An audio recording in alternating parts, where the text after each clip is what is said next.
tanganku Roh Kudus setiap hari. Ku tak dapat jalan sendiri tanpa Roh-Mu. Bawalah diriku kepada segala kebenaran, agar ku tidak tersesat mengikuti jalan-Mu. Kudus, kudus Tuhan, kudus nama-Mu. Ku beri syukur dalam simfoni indah.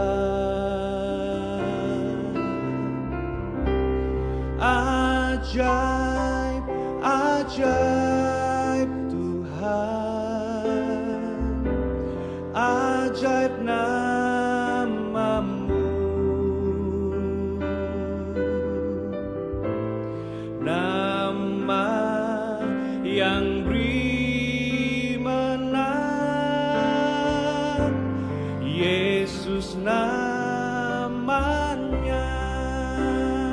Bersama-sama peganglah tanganku Roh Kudus setiap hari. Ku tak dapat jalan sendiri tanpa Roh-Mu. Bawalah diriku kepada segala kebenaran, agar ku tidak tersesat mengikuti jalan-Mu. Kudus, kudus Tuhan, kudus, kudus Tuhan, kudus nama-Mu. Ku beri syukur dalam simfoni indah.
Biar jemaat saja dimanapun Anda berada naikkan pujian ini.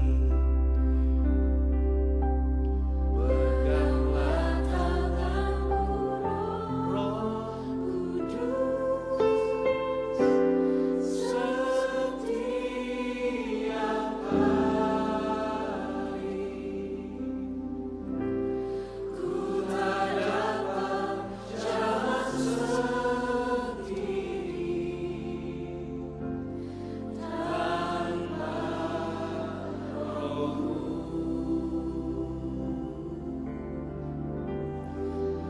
Bawai diriku kepada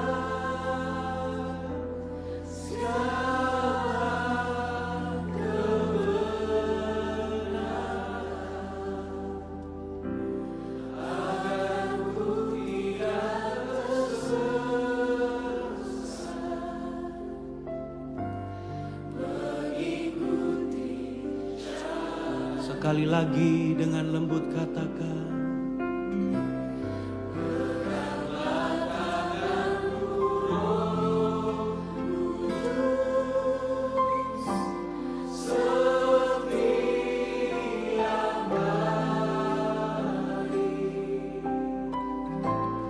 ku tak dapat jalan sendiri tanpa Roh-Mu.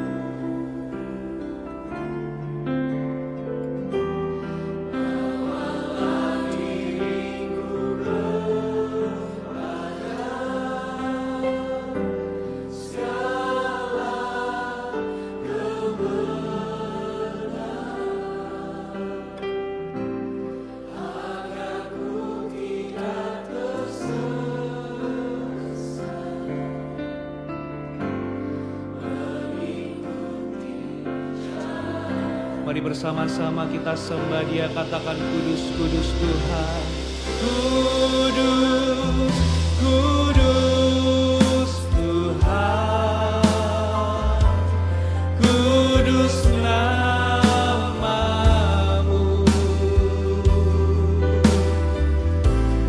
Ku beri syukur dalam simfoni indah. Oh yes Lord. Ajaib, ajaib Tuhan. Ajaib nama-Mu.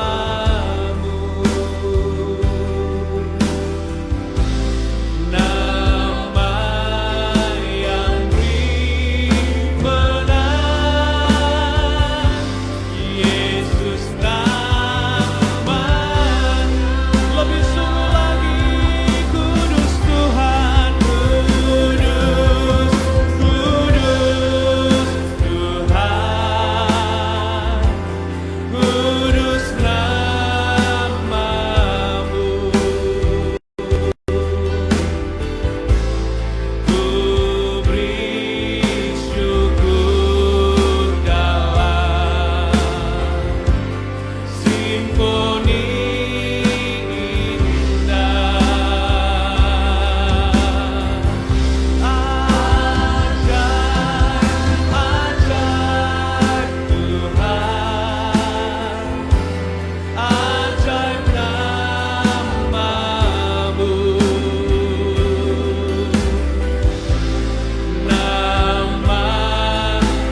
surat yang memang ditulis Paulus, dibantu oleh Dr. Lukas, di mana Paulus harus jadi berkat.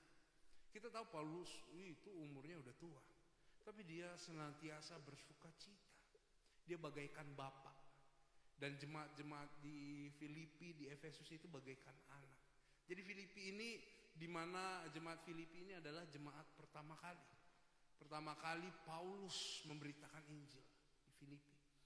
Dan disinilah kita lihat bahwa Paulus mengajarkan sukacita. Sebab apa? Sebab di dalam surat ini secara umum diberi judul sukacita. Juga pokok persekutuan sangatlah penting dalam surat Filipi.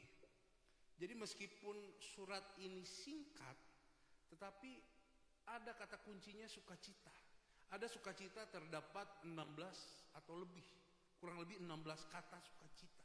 Jadi kita perlu mengerti bahwa di sini Paulus ingin menekankan sukacita yang sempurna.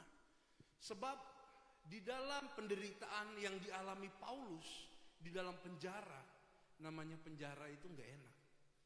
Kita tahu bahwa penjara bukan berbicara tentang kebebasan. Penjara itu berbicara tentang kekang, terikat, terbatas, nggak enak. Sesuatu kita nggak bebas melakukan segala sesuatu, nggak enak. Jadi penjara itu berbicara soal penderitaan, aniaya. Tetapi di sini Paulus menekankan dia bersuka cita, bahkan dia bermegah di dalam kelemahannya, di dalam kesengsaraannya, dia bermegah di dalam penderitaannya. Karena apa? Karena dia ikut ambil bagian dalam penderitaan Yesus.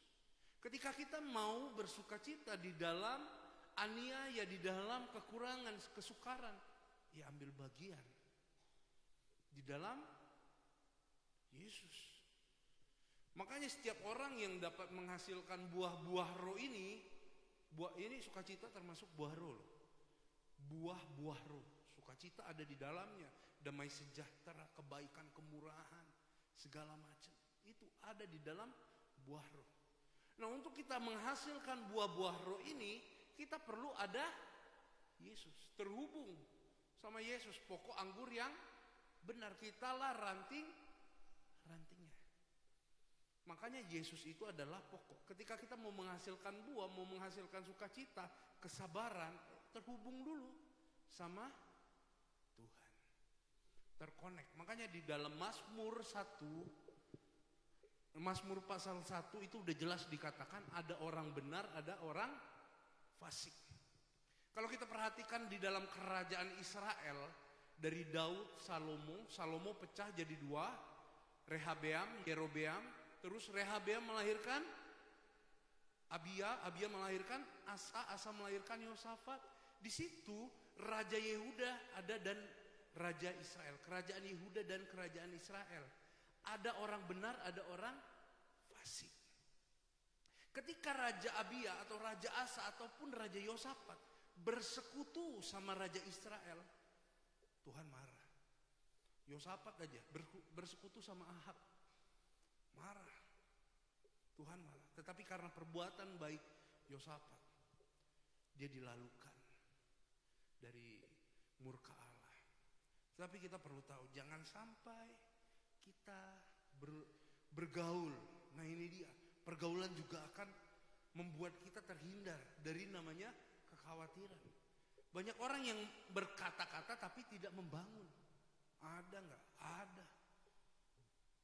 Makanya untuk kita dapat menyaring pikiran ini, itu pilihan kita. Untuk kita dapat mengambil yang baik, itu juga pilihan kita. Untuk kita menerima yang buruk, itu juga pilihan kita. Makanya orang bebas mau ngomong apa, tapi nggak bebas masuk ke sini. Pilihan kita. Engkau dapat memilih, engkau mau sakit hati, itu pilihanmu. Engkau mau bersuka cita, itu juga jadi pilihanmu. Jadi jangan sampai perkataan orang melemahkan kita. Nah ini dia. Makanya Tuhan selalu berkata, jangan bergaul sama orang fasik. Orang fasik itu apa? Dia tahu Tuhan. Tahu nggak? Israel kenal Tuhan? Kenal. Dipimpin dari dahulu. Wah, lihat apa? Mana? Roti dari hujan roti itu udah lihat hujan mana. Wah. Apa? Air. Mau daging dikasih. Segala macam udah dilihat. Laut terbelah. 300 mengalahkan 135.000. Itu di mana? Logikanya di mana? 300 lawan 135.000. Gak masuk akal. Kecil mengalahkan yang besar. Anak muda masih kecil belia dapat mengalahkan yang tua, yang udah pengalaman di dalam medan tempur. Gak masuk akal. Tapi itu yang terjadi. Tuhan memakai untuk memperlihatkan keajaiban-keajaibannya. Makanya kita perlu bersuka cita, jangan khawatir. Tuhan udah kasih tahu jangan khawatir. Tapi kitalah yang masih khawatir. Kita yang masih takut. Pikiran, hati-hati sama pikiran. Apa yang kau tabur melalui pikiran akan engkau tuai melalui tindakan. Untuk itu pikiran kita harus kita jaga. Hatilah sumbernya. Ini yang paling penting. Gerbangnya itu di sini. Hati. Jagalah hatimu dengan segala kewaspadaan. Karena dari situlah sumber kehidupan terpancar. Perkataanmu jahat, hatimu rusak.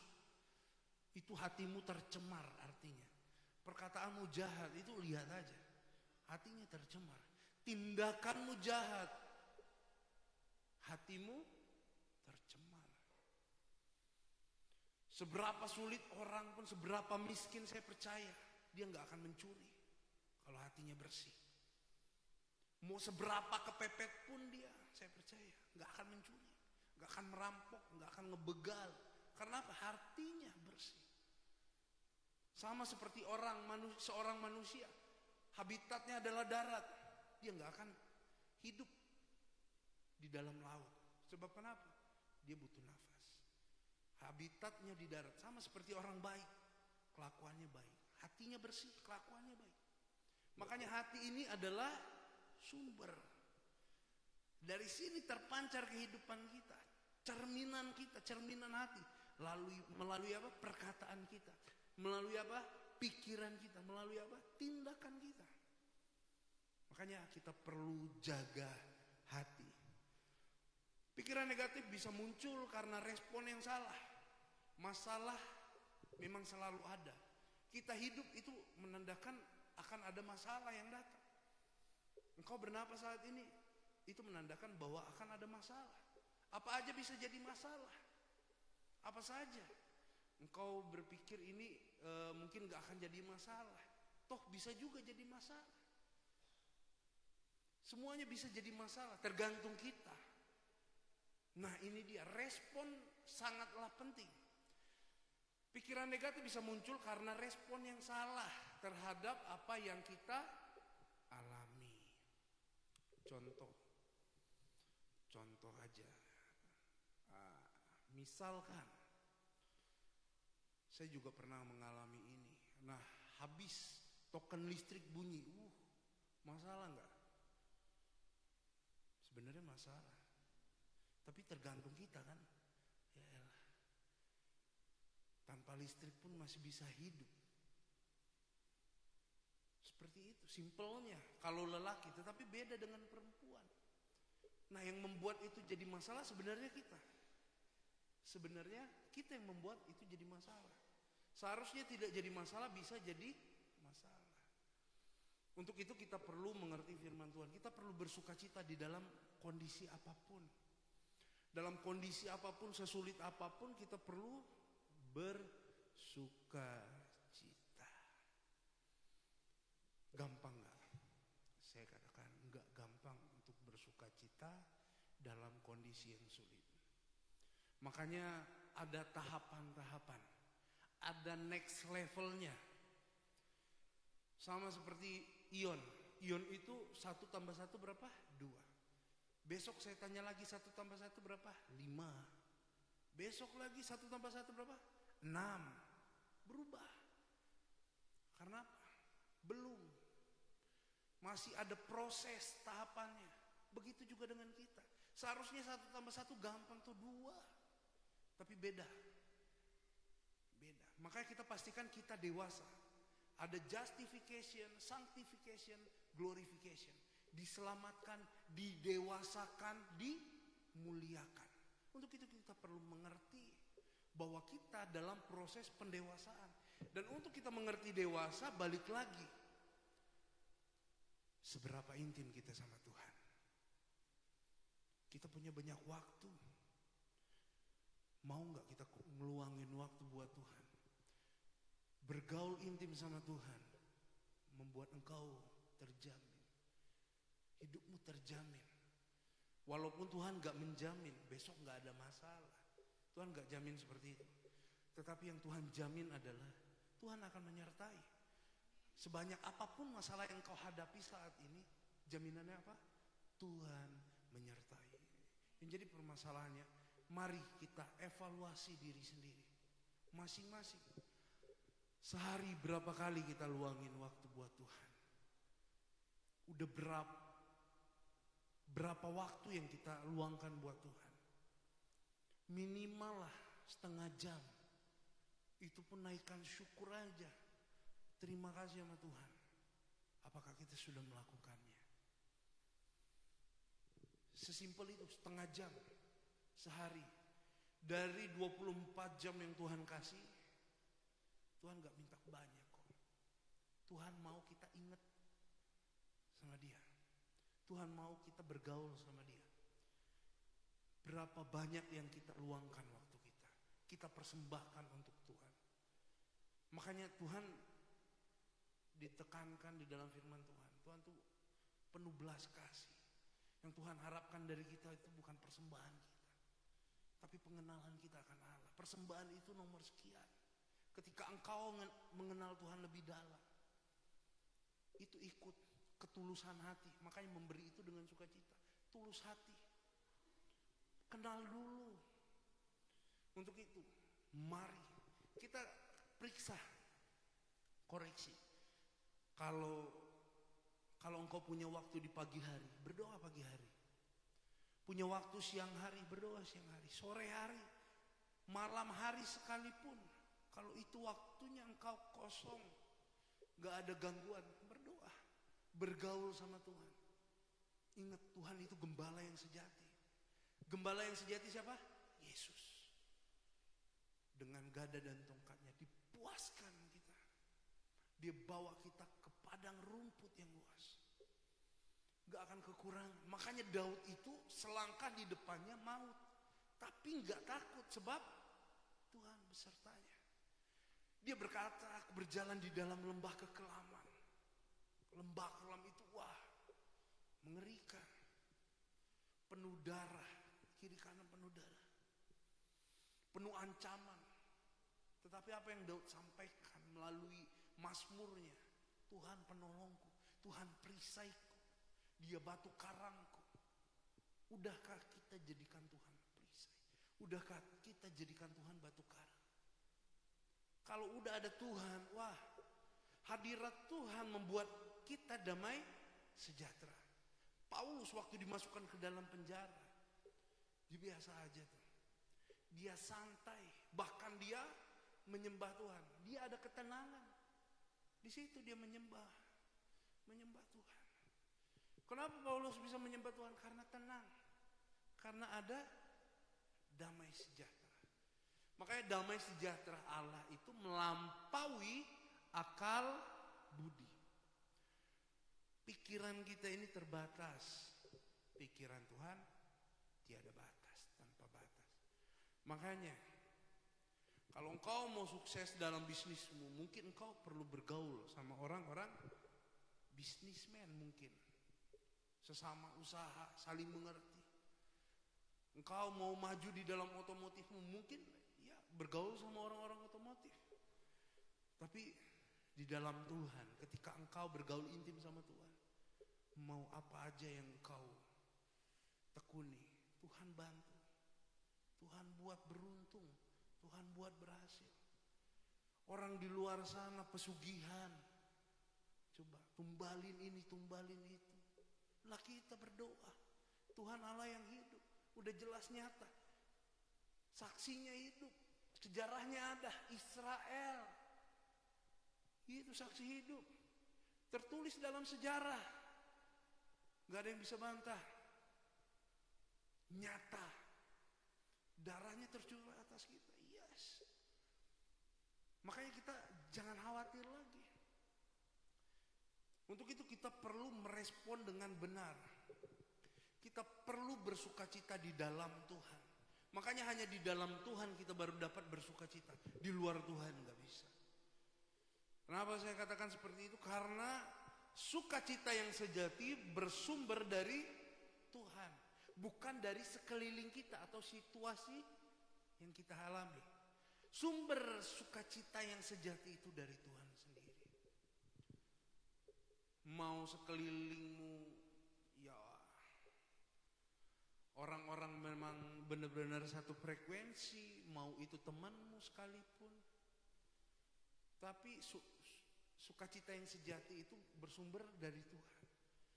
Bukan karena temanmu, bukan karena keluargamu, bukan karena situasi mungkin engkau baru dapat mobil atau motor atau naik jabatan. Bukan itu yang mempengaruhi sukacita. Tetapi karena Tuhan.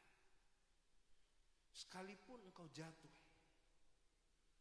ketika engkau di dalam Tuhan, engkau akan bersukacita. Engkau dijatuhkan orang, engkau dibuat orang down. Tetapi ketika kita bersandar sama Tuhan, tentu akan ada sukacita. Tentunya di dalam sukacita ini kita perlu berdoa terus. Sebab doa adalah nafas orang percaya. Tanpa doa berarti kita tidak bernafas. Kalau tidak bernafas artinya mati dalam roh, secara roh. Berdoa kepada Tuhan kita perlu mengerti. Mengapa kita perlu berdoa kepada Tuhan? Ya sebab kita harus terhubung, terkonek sama seperti tangan. Tangan ini terhubung dengan badan. Sama seperti pohon yang terhubung sama ranting. Ranting terhubung sama pohon, baru bisa menghasilkan buah. Kalau ranting tidak terhubung dengan pohon, dia nggak bisa berbuah. Sama dengan tangan, kalau tidak terkonek ke badan, kalau lepas tangan ini, dia nggak akan bisa bekerja.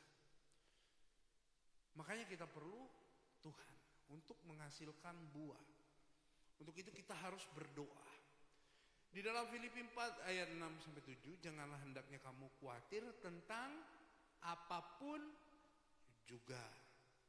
Tetapi nyatakanlah dalam segala hal keinginanmu kepada Allah dalam doa dan permohonan dengan ucapan syukur. Damai sejahtera Allah yang melampaui segala akal akan memelihara hati dan pikiranmu dalam Kristus Yesus. Kita garis bawahi keinginan kepada Allah dalam doa. Dalam doa dan permohonan dengan ucapan syukur. Kita butuh doa, kita butuh bersyukur. Amin. Di dalam Markus 11 ayat 24-25, boleh tolong dibantu LCD? Markus 11 ayat 24-25.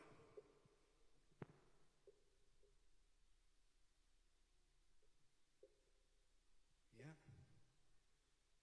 Saya bacakan aja. Karena itu aku berkata kepadamu, apa saja yang kamu minta dan doakan, percayalah bahwa kamu telah menerimanya.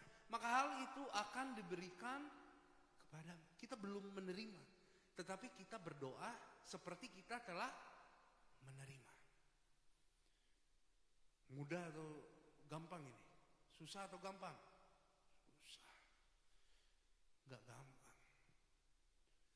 Gak gampang. Susah.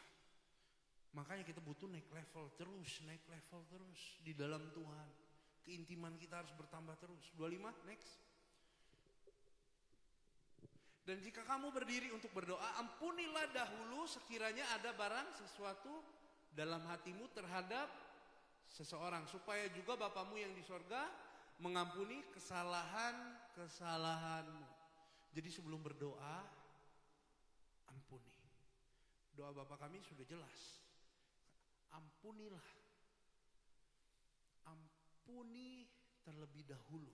Kita mau mempersembahkan juga disuruh ampuni lebih dulu. Percuma kalau kita mau berdoa tentang apapun juga, kalau kita masih ada dendam di sini, nggak bisa. Kita nggak mau ampuni orang. Apa yang mau Tuhan jawab dari doa kita? Makanya, kalau doamu belum terjawab, mungkin ada sesuatu di dalam hati, ampuni, lepaskan. Lepaskan. Kepada siapapun itu, lepaskan. Sebab kenapa? Sebab Bapa di sorga itu udah berkorban untuk kita. Tuhan udah mengaruniakan anaknya yang tunggal. Supaya apa? Supaya kita beroleh keselamatan. Untuk itu Tuhan katakan ampuni sesamamu. Tuhan lebih dulu mengampuni. Dia lebih dulu melayani. Harus kita sadari itu. Mau sehebat apapun kita, tanpa mengampuni, gak bisa berjumpa sama Allah. Betul, Yesus adalah jalan kebenaran. Tapi kalau gak ngampuni, kamu percaya sama Yesus, tapi gak mau ngampuni, itu sama aja kita fasik. Kurang lebih fasik. Kita tahu adanya Tuhan, kita gak mau sembah Dia. Kita tahu mengampuni, tetapi kita gak mau mengampuni. Fasik. Sama seperti itu. Kita tahu perintahnya, tapi kita gak mau menjalankannya, kita gak mau melakukannya. Tapi kita bilang kita percaya. Fasik. Makanya kita perlu mengampuni. Mengampuni lebih dulu. Mengampuni. Karena Tuhan udah lebih dulu mengampuni kita. Untuk itu ketika kita berdoa, nah di sini besar kuasanya. Akan sangat besar. Sebab kenapa? Doa orang benar. Akan besar kuasanya bila dengan yakin. Kalau engkau mau dibenarkan, ampuni sesamamu. Darah Yesus itu baru termatrai atas kita ketika kita melepaskan pengampunan. Makanya di dalam Markus 11 ayat 26, coba tolong dibuka. Markus 11 ayat 26. Tetapi jika kamu tidak mengampuni, maka Bapamu yang di sorga juga tidak akan mengampuni. Tuhan bisa melakukan segala sesuatu, yes. Tetapi Dia tidak akan mengampuni kalau kita tidak mau mengampuni. Makanya sehebat apapun kita, kalau kita nggak mau mengampuni, nggak ada apa-apanya di hadapan Tuhan. Nggak mampu, nggak layak kita berdiri di hadapan Tuhan. Bagaimana kita mau berdiri di hadapan Tuhan? Bagaimana kita mau menikmati hadirat Tuhan kalau kita tidak mengampuni sesama kita? Belajar terus mengampuni, terus mengampuni. Gak gampang. Doakan terus, doakan. Minta tolong sama Tuhan. Maka di situ kita akan melihat bahwa Tuhan campur tangan. Tuhan terus campur tangan. Dari situ kita akan melihat kuasa Tuhan dinyatakan. Kemuliaan Tuhan dinyatakan dalam hidup kita. Kita akan melihat bagaimana Tuhan berkarya. Bagaimana Tuhan menyertai kita. Agar tidak dikuasai pikiran negatif, langkah menyatakan segala hal kepada Allah di dalam doa diajarkan dalam ayat ini. Hasil yang akan didapatkan adalah damai sejahtera Allah yang melampaui segala akal. Akan memelihara hati dan pikiran kita. Jujur aja, pikiran negatif sering muncul ketika sendiri atau rame-rame.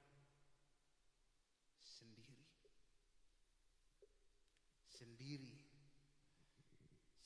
ya. Ketika engkau sendiri. Kita jadi diri sendiri itu ketika nggak ada orang yang lihat. Kita jadi diri kita sendiri. Tuhan yang lihat. Makanya pikiran negatif sering muncul pada saat sendiri. Rasa takut, yes. Ketika ditinggalkan pun, wah ditinggalkan. Takut enggak? Takut. Sendiri. Coba aja tinggalkan anak. Takut enggak? Takut. Sendiri. Enggak bisa. Makanya kita perlu belajar dari Triwira Daud. Saya belajar dari Triwira Daud di mana pahlawan-pahlawan ini ditinggalkan, tetapi tidak mengalami ketakutan, sama seperti Daud. Yang menariknya mereka memiliki keberanian, memiliki mental prajurit Allah, laskar-laskarnya Kristus. Makanya kita akan belajar dari Triwira Daud. Di dalam 2 Samuel 23 ayat 8 sampai 12, Triwira Daud ada Isibaal atau yang nama lainnya Yasobam, Eleazar dan Sama. Ini yang menariknya di sini, mereka semua ditinggalkan oleh tentara Israel, oleh tentara-tentara, pasukan-pasukan mereka sendiri. Mereka ditinggalkan sendiri. Mereka berperang, tapi mereka enggak takut. Boleh LCD tolong bantu di dalam 2 Samuel 23 ayat 8 sampai 12. Nah, inilah nama para pahlawan yang mengiringi Daud.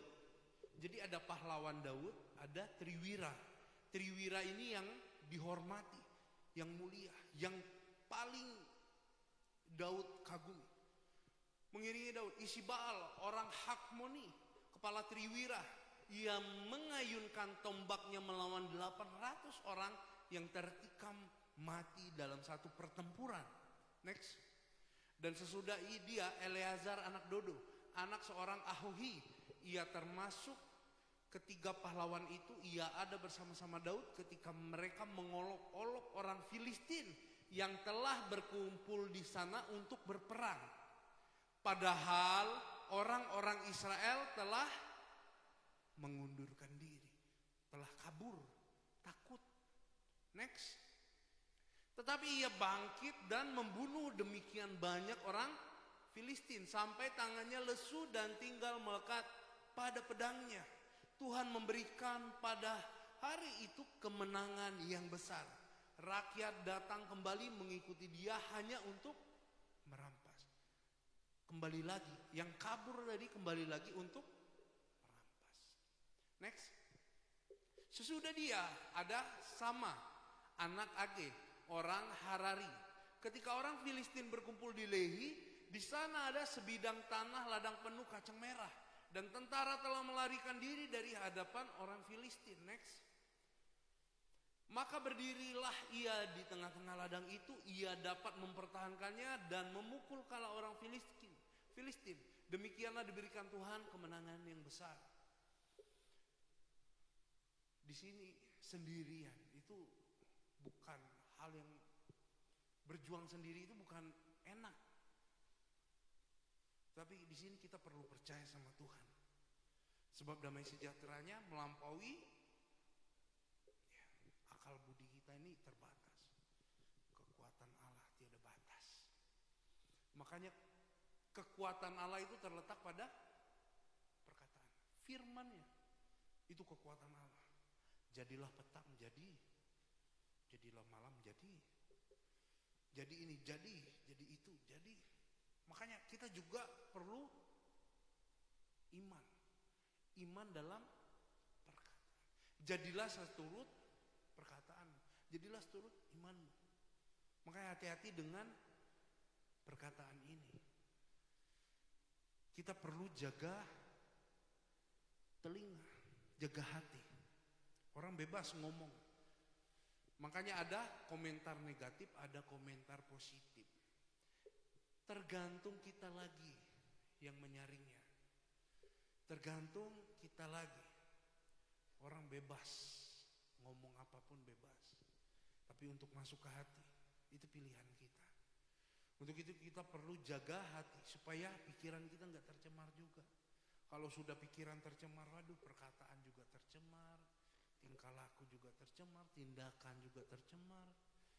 Makanya kita perlu menjaga hati. Supaya apa? Supaya walaupun kita di dalam kesendirian, walaupun nggak ada orang yang mau nolongin kita, walaupun orang memandang rendah kita, seperti Daud, kamu bocah kemarin pun sok-sokan mau ikut berperang, itu dipakai Tuhan luar biasa. Makanya yang perlu kita pastikan adalah kita terkonek sama Tuhan. Yang perlu kita yang perlu kita pastikan adalah kita bergaul intim sama Tuhan. Masalah orang mau ngomong ini, A, B, C, D, belakangan. Gak perlu masukin hati. Kita akan lihat Tuhan akan campur tangan. Sama seperti yang saya rindukan, selalu saya bawa dalam doa, seperti sekolah misi. Itu salah satu doa saya sama istri saya. Sebab kenapa? Sebab kami berdua selalu doa, apapun yang kami rindukan untuk kemajuan gereja, kami doakan. Dan ketika waktu saya berikan kabar, dia kaget, sukacita. Biasanya saya ngajakkan mesbah doa. Setelah mendengar kabar itu, dia semangat. Dia ajakin mesbah doa. Sayang, kita belum mesbah doa. Haleluya. Jadi ada perubahan. Didoakan. Bergumul terus. Kalau perlu dicatat. Hari ini udah dijawab belum? Besok udah dijawab belum? Kita akan lihat kok. Tuhan kita hidup. Nyata. Dia gak pernah tinggalkan kita.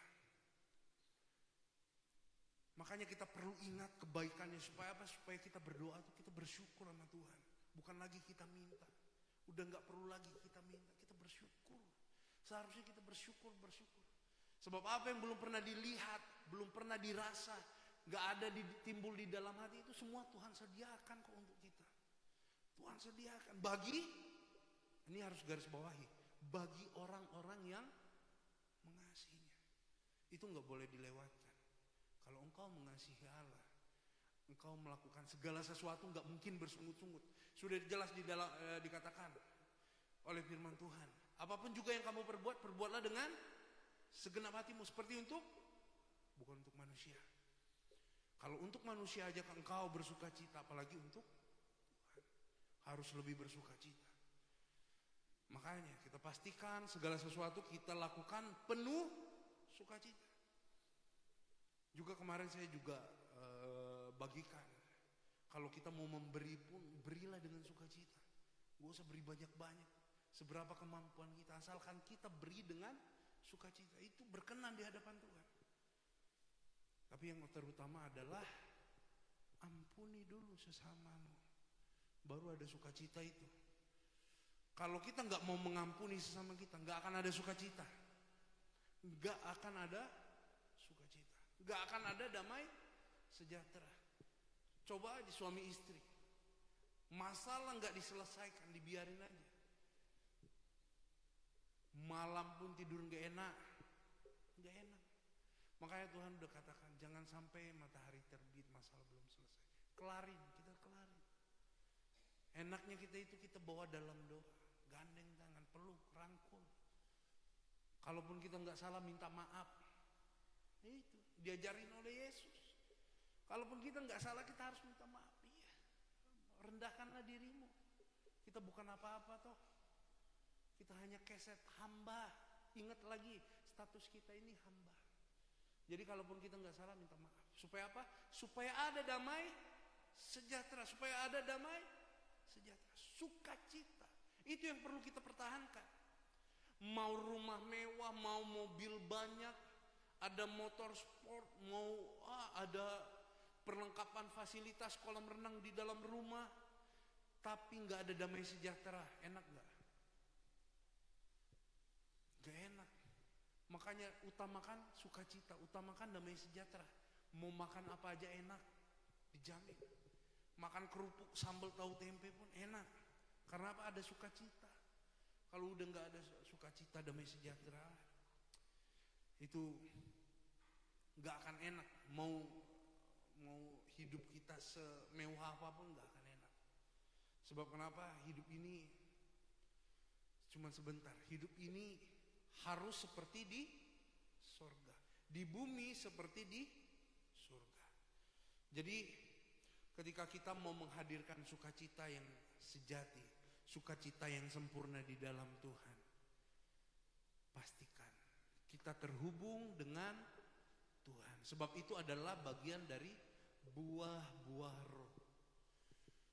Untuk itu kita perlu tinggal di dalam Dia, di dalam Yesus, dan Yesus tinggal di dalam kita.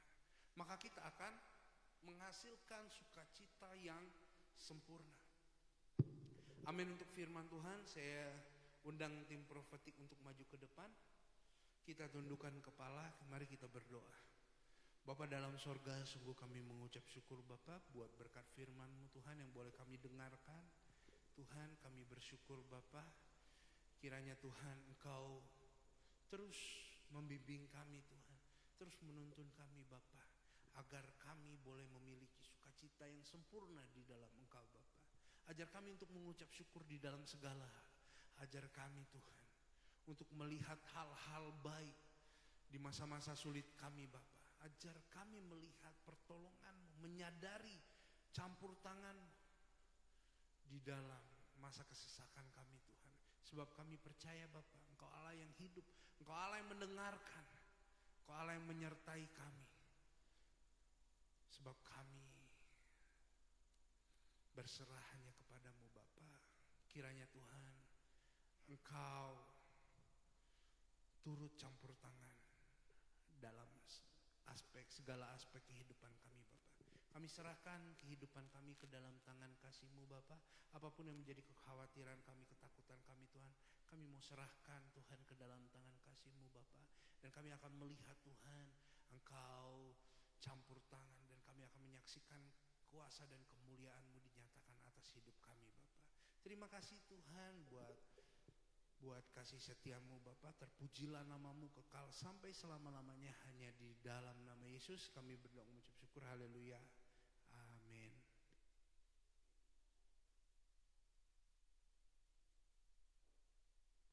Haleluya. Sungguh luar biasa kebenaran firman Tuhan. Terima kasih buat Bapak Mordekai. Biarlah pelayanan Bapak semakin diberkati Tuhan. Banyak jiwa-jiwa yang dimenangkan. Mari kita dengarkan warta sepekan. Shalom. Selamat datang kepada jemaat Tuhan yang baru pertama kali beribadah di GBI Kota Baru Jambi. Apabila saudara belum memiliki tempat ibadah yang tetap, kami rindu menantikan kedatangan saudara kembali di tempat ini. Dan berikut adalah jadwal ibadah yang ada di GBI Kota Baru. Ibadah raya pertama dimulai pukul 7, ibadah raya kedua dimulai pukul 10, ibadah raya ketiga dimulai pukul 16.30 bertempat di gedung utama GBI Kota Baru. Bagi jemaat Tuhan yang telah menerima formulir data jemaat, dapat segera mengembalikannya ke Aser atau dapat mengisi data melalui barcode yang tersedia di grup WA GBI Kota Baru.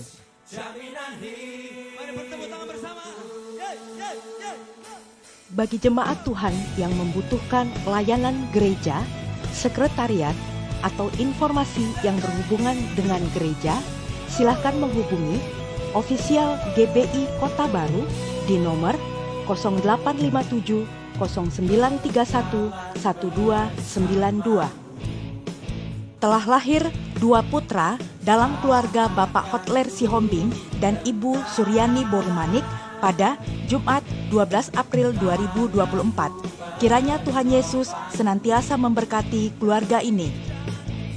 Ibadah pertama Anak Betel Indonesia dimulai pukul 8.30.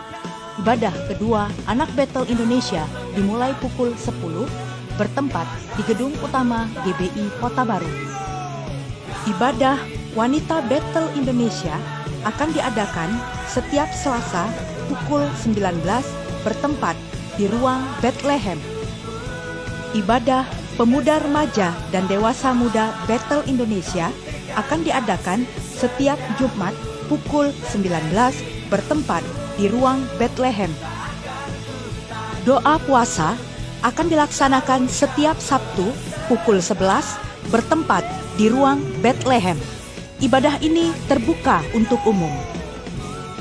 Bagi jemaat Tuhan yang rindu untuk bergabung dalam komunitas sel GBI Kota Baru, dapat menghubungi Ibu Yeni Sinaga untuk wilayah Pos PI Pasar dan sekitarnya, Bapak Luas Sihombing untuk wilayah Pos PI Mayang, Patimura dan sekitarnya, Bapak Heri Tobing untuk wilayah Pos PI Jeramba Bolong dan sekitarnya, Bapak Amran Simanjuntak untuk wilayah Pos PI Simpang Acai dan sekitarnya.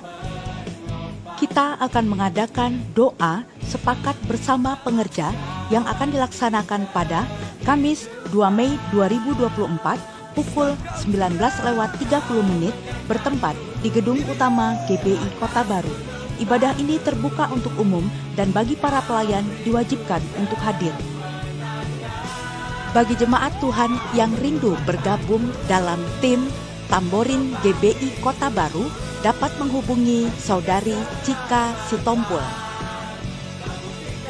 Bagi jemaat Tuhan yang rindu untuk mendukung dalam dana, perbaikan pemeliharaan gedung gereja dan alat-alat multimedia dapat melakukan transfer melalui rekening sebagai berikut.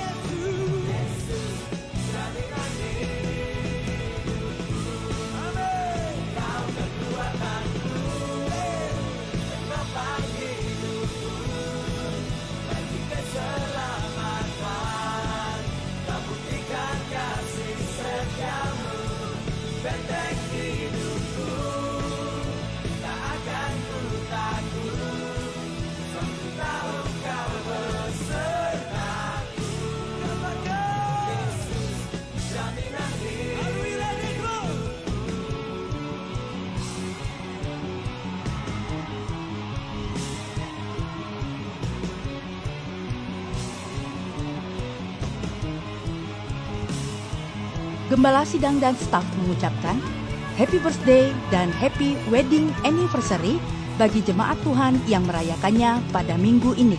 Dan berikut adalah nama-nama yang berbahagia.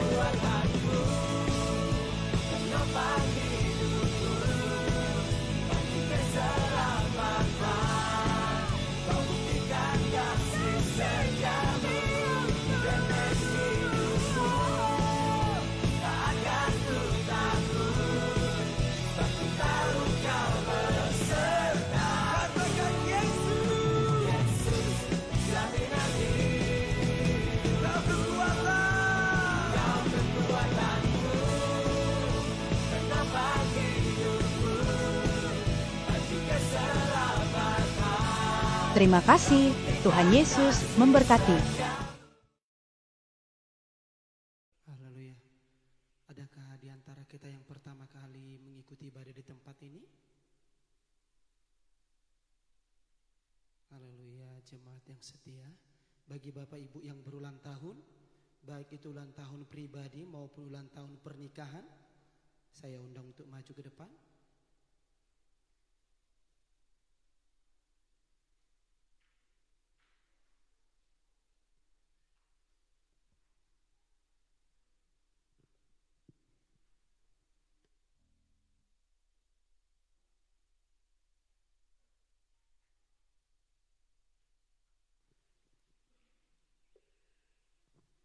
Ada lagi Bapak Ibu?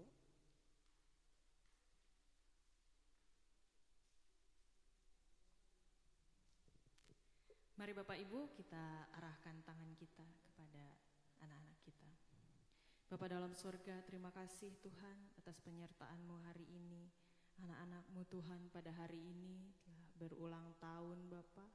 Semoga mereka menjadi anak yang takut akan Tuhan Bapa, dan Kau sertai dalam perjalanannya, Kau buat berhasil di dalam pendidikannya Bapa, di dalam usaha dan pekerjaannya Bapa yang telah mereka lakukan Bapa. Dan jadikanlah mereka Bapa selalu di dalam lindungan-Mu Bapa dimanapun mereka berada Bapa. Hamba yakin dan percaya Bapa mereka anak-anak yang baik, yang selalu patuh kepada orang tuanya.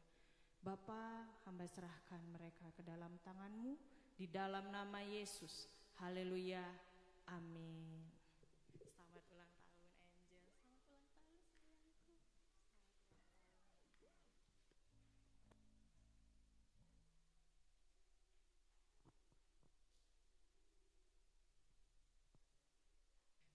sayangku. Tiba saatnya kita akan membacakan visi dan misi GBI Kota Baru. Kami mengundang Bapak Ibu untuk bangkit berdiri.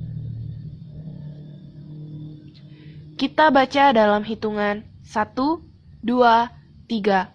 Kamilah keluarga yang terpilih dan harmonis, yang dipanggil Tuhan untuk melayani bersama-sama sampai kerajaan kekal. Mari kita satu dalam doa. Bapa dalam surga, kami mengucap syukur Tuhan untuk siang hari ini di mana Engkau sudah memberikan kekuatan kesehatan kepada kami sehingga kami boleh datang beribadah bersama-sama di tempat ini. Terima kasih. Sebelum kami panjatkan pokok-pokok doa Tuhan, mari Engkau ampuni kami Tuhan. Ampuni hati, pikiran, mata, telinga, mulut kami. Biarlah Tuhan setiap pokok doa kami ini boleh berkenan di hadapan-Mu. Terima kasih juga Tuhan untuk firman yang sudah disampaikan oleh hamba-Mu Bapak Pendeta Mordekai. Biarlah Engkau memberkati lebih dan lebih lagi dia, berkati istri dan anaknya. Terima kasih untuk firman yang luar biasa. Biarlah Tuhan Engkau taruhkan pikiran-pikiran positif dalam pikiran kami. Biarlah Tuhan segala pikiran negatif kami mau sehati kami tolak dalam nama Tuhan Yesus. Agar supaya Tuhan di saat kami punya pikiran positif, kami lebih dekat lagi dengan Engkau. Kami mengerti rencana Tuhan dalam hidup kami. Terima kasih Tuhan, Engkau memberkati juga jemaat-Mu yang tidak hadir. Engkau memberkati, kami tidak tahu permasalahan, namun Engkau memberkati mereka seperti Engkau memberkati kami. Baik jemaat juga yang sakit, Engkau sembuhkan dalam nama Tuhan Yesus. Kami khusus berdoa untuk Ibu Lasmi dan Ibu Talambanua. Tuhan, saat ini mereka ada di tempat kami bersama-sama hadir untuk beribadah. Saat ini Tuhan, kami mau sehati umat-Mu. Kami mau katakan segala sakit penyakit mereka, baik penyakit kanker Ibu Lasmi, baik penyakit apa yang Ibu Talambanua. Kami sehati, kami mau tolak, kami hancurkan dalam nama Tuhan Yesus. Kami mau perkatakan sembuh. Karena kami percaya Tuhan bahwa mujizat itu nyata. Mujizat-Mu dari dulu sampai sekarang masih berlaku Tuhan. Terima kasih Bapa yang baik. Kami berdoa juga untuk bangsa dan negara kami. Biarlah Tuhan Engkau memberkati bangsa kami ini. Pulihkan bangsa dan negara kami ini. Berkati presiden kami. Berkati Tuhan pemimpin yang tertinggi sampai yang terendah. Kami serahkan semua ke dalam tangan-Mu. Baik juga Tuhan anak-anak Tuhan yang duduk di bangku kepemimpinan. Marilah Tuhan Engkau berikan roh takut akan Tuhan, agar supaya mereka boleh bekerja seturut dengan kehendak Tuhan. Terima kasih. Kami serahkan juga kota Jambi. Biarlah kota Jambi ini penuh dengan sukacita, penuh damai sejahtera. Pertobatan terjadi di kota Jambi dalam nama Tuhan Yesus. Tuhan, biarlah kami bersyukur bahwa kami Engkau tempatkan di kota Jambi. Kami boleh bebas beribadah. Terima kasih Bapa. Kami serahkan juga Tuhan untuk jemaat yang punya usaha dan Engkau memberikan pekerjaan juga yang belum bekerja. Biarlah Engkau berlipat-lipat kali ganda untuk berkat Tuhan kepada umat-Mu yang punya usaha. Terima kasih Bapa. Kami serahkan semuanya ini ke dalam tangan. Kami serahkan juga hamba-hamba Tuhan yang melayani Tuhan dimanapun mereka berada. Tuhan menjamah, Tuhan memberikan hikmat sehingga pelayanan mereka boleh banyak jiwa-jiwa untuk datang percaya kepada Engkau Tuhan. Terima kasih. Kami berdoa juga untuk Bapak Rubin Adi sebagai Tuhan Ketua Sinode. Biarlah Engkau memberkati dia, hikmat Tuhan selalu ada pada dia. Mampukan dia untuk membawa GBI yang ada di Indonesia ini lebih baik dan lebih baik lagi. Biarlah juga dia sebagai gembala pembina di tempat ini. Tuhan pakai dia luar biasa agar supaya juga Bapak Mordekai sebagai pembinanya Tuhan, dibinanya Tuhan, biarlah agar supaya Tuhan Bapak Mordekai juga lebih Tuhan lagi dalam mengiring Tuhan, dalam melayani Tuhan. Hikmat-Mu ada pada dia. Terima kasih Tuhan. Inilah doa dan ucapan syukur kami panjatkan hanya dalam nama Tuhan Yesus. Kami berdoa dan mengucap syukur. Haleluya. Mari kita angkat tangan kita arahkan hati kita kepada Allah. Terimalah berkat dari Allah Bapa melalui anaknya yang tunggal Yesus Kristus. Dan hiduplah dengan persekutuan yang intimate dan manis bersama Roh Kudus. Mulai saat ini hingga Tuhan datang yang kedua kali. Untuk mengangkat dan menjemput kita untuk memperoleh kehidupan yang kekal sampai selama-lamanya. Semua kita yang percaya, mari kita sama-sama katakan amin.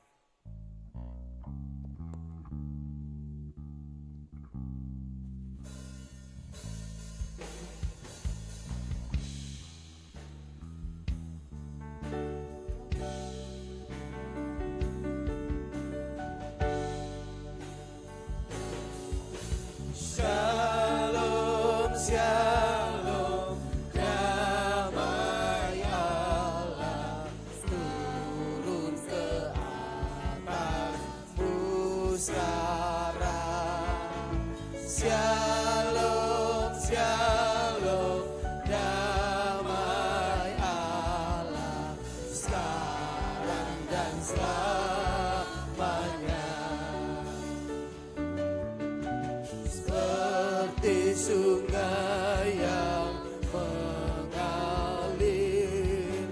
lembut gemercik,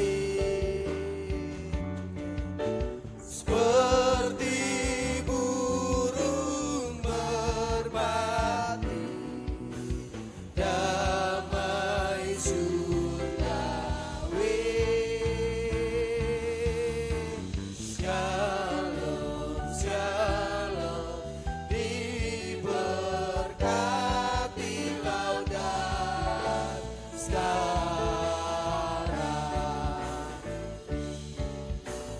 Berkat atas nama Bapa, Anak, Roh Kudus. Amin. Selamat hari Minggu, Tuhan Yesus memberkati.